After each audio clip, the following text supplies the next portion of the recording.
বাস্তব ঘটনা নাম ভয়ঙ্কর পুকুর ঘটনাটা পাঠিয়েছেন তাহসান। কেমন আছেন সবাই? আশা করি অনেক ভালো আছেন। হাসমত ভাই, আমি আমার জানা সত্য একটা ঘটনা আপনার মাধ্যমে সবার সাথে শেয়ার করলাম।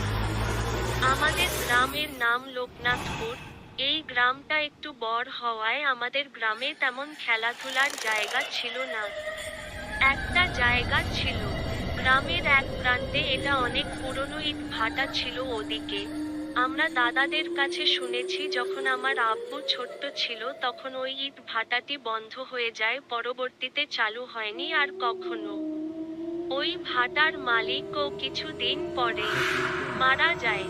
এরপর অনেক দিন থাকতে থাকতে সবকিছু নষ্ট হয়ে যায়, চারিদিকে ঝোড়ঝাড় গাছপালায় ভরে যায়। ওই ভাটার কাছে গেলে গা ছমছমে হয়ে উঠে, চারিদিকে নিস্তব্ধতা হয়ে যায়। ওর পাশেই অনেক পুরনো এবং অনেক বড় গহীন একটা পুকুর আছে। পুকুরের চারিদিকে বাঁশ ঝাড় আর অন্যদিকে বাগান। সেই পুকুরের কেউ গোসল করতে গেলে মানুষের মাথার খুলি ভেসে ওঠে। আমার নাম তাহসান আর আমার একটা ছোট্ট বেলার বন্ধু, ওর নাম স্বাধীন। আমাদের বয়স তখন 7 বছর এরকমই হবে। তখন স্বাধীন ওর চাচার সাথে গরুর গা ধোয়াতে যায় ওই ভাটার পুকুরে। সেই পুকুরে অনেকে একদিকে গোসল করাতো, অন্যদিকে গরুর গা ও ধোয়াতো। তো সেখানে যাবার পর আমার বন্ধু স্বাধীনের চাচা গরু নিয়ে পানিতে নামে আর অন্যদিকে স্বাধীন পুকুর পাড়ে খেলা করতে থাকে। স্বাধীন খেলা করার কিছুক্ষণ পর তার চাচা স্বাধীনকে খুঁজে পায় না। হঠাৎ করে স্বাধীন কোথায় গেল? এদিকে পুকুরটার কোনো কোনো জায়গা অনেক নিচে গর্ত। স্বাধীনের চাচা চারিদিকে খোঁজাখুঁজি করে কিন্তু স্বাধীনকে কোথাও পায় না। এদিকে তখনই সেই পথ দিয়ে একটি লোক যাচ্ছিল পরে স্বাধীনের চাচার খোঁজাখুঁজিতে সেই লোকটাও পানিতে খোঁজা শুরু করলেন আর কিছুক্ষণ পর পানির তলায় ওই লোকটার পায়ে কিছু একটা অনুভব করেন, পরে তিনি সেটা উপরে তোলায় বুঝতে পারেন এটা আর কেউ না, এটা স্বাধীন। স্বাধীনকে পেয়ে ওকে রাস্তায় এনে ওর আব্বু আম্মু খবর দেওয়া হয় ও ওকে নিয়ে হাসপাতালে ভর্তি করা হয়। ওই ইট ভাটাটি পরিত্যক্ত হওয়ায় ওখানে জিন জাতি বসবাস করত, ওদের কেউ বিরক্তি করলে তারা ভয় দেখাতো। একদিন দুপুরে একজন মধ্যে বয়সী লোক মাটি কাটছিল সেই ভাটায়। পাহাড়ের মতো মাটির ঢিপি ছিল সেখানে। ওই লোকটা মাটি কাটতে কাটতে হঠাৎ ওনার ওপরে সেই মাটির ঢিপি ধসে পড়ে লোকটার পা হাত সবকিছুই ভেঙে যায় আর পরবর্তীতে লোকটা মারা যায়। এরকম নানা ভৌতিক ও অদ্ভুত ঘটনা ঘটায়।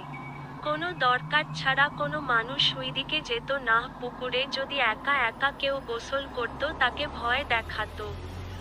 একদিন একটা 50+ বয়সী মুরুব্বি মহিলা গোসল করতে যায় ওই পুকুরে।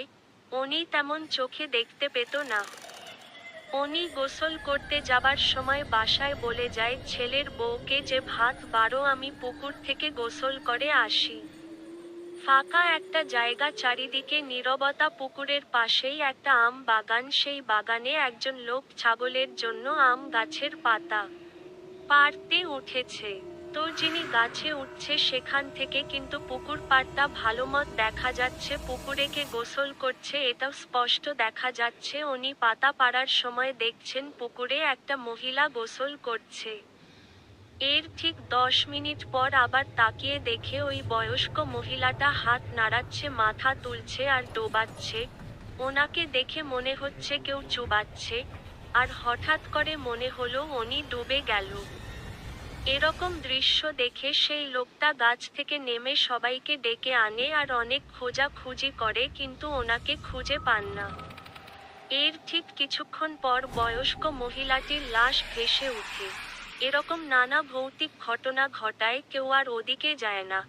এখন পর্যন্ত কেউ তেমন একটা ওই দিকে যায় না গোসল করতে বা ঘুরতে। এই ছিল ঘটনা। ঘটনাটা অনেক ভয়ঙ্কর ও অদ্ভুত। ঘটনাটা আপনাদের কেমন লেগেছে জানাবেন। আর আপনাদের জানা কোন সত্যি ভৌতিক ঘটনা থাকলে আমাকে লিখে পাঠাবেন, আমি পোস্ট করব। ধন্যবাদ। সবার প্রিয় জিনের সাথে সংসার গল্পটা আমার ইউটিউব চ্যানেলে আপলোড করছি, সবাই শুনে আসুন।